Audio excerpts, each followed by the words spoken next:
The lone wolf threat has been a concern for federal law enforcement since the early days of Al-Qaeda. Now, mass shooting experts tell the I-Team there's renewed focus on the lone wolf threat across domestic terror groups or even radicalized individuals in the U.S. as authorities try to uncover violent plots before they can turn into tragedy.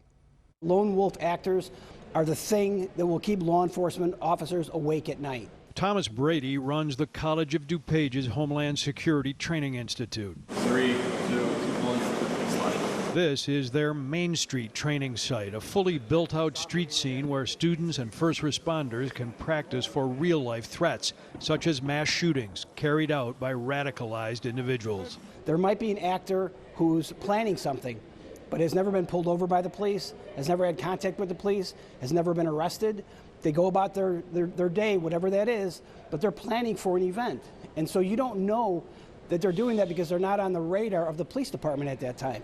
So it becomes a very scary thing when somebody does one of these acts and no one's ever heard of them before. 2017, the Las Vegas massacre. Nearly 60 killed by a lone gunman who wasn't on the radar of police before the attack. His motives have never been revealed.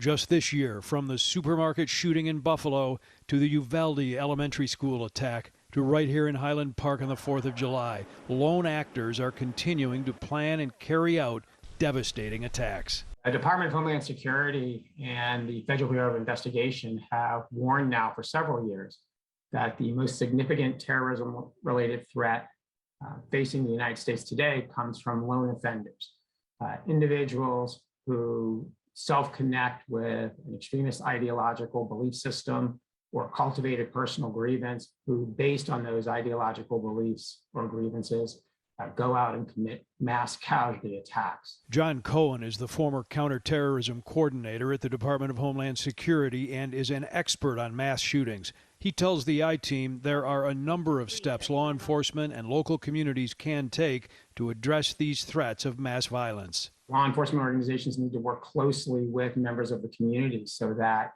when the behaviors are observed that represent warning signs that someone may be traveling down the path toward violence. Lone wolf threats don't always exist in a vacuum. They frequently fester on social media. Law enforcement officials tell the I-Team red flag laws need to be applied to limit firearm access for potentially dangerous individuals. And lone wolf experts say public concerns need to be reported and thoroughly investigated in hopes of preventing the next attack. Hey, if you like that video, be sure to subscribe to our ABC7 Chicago YouTube channel.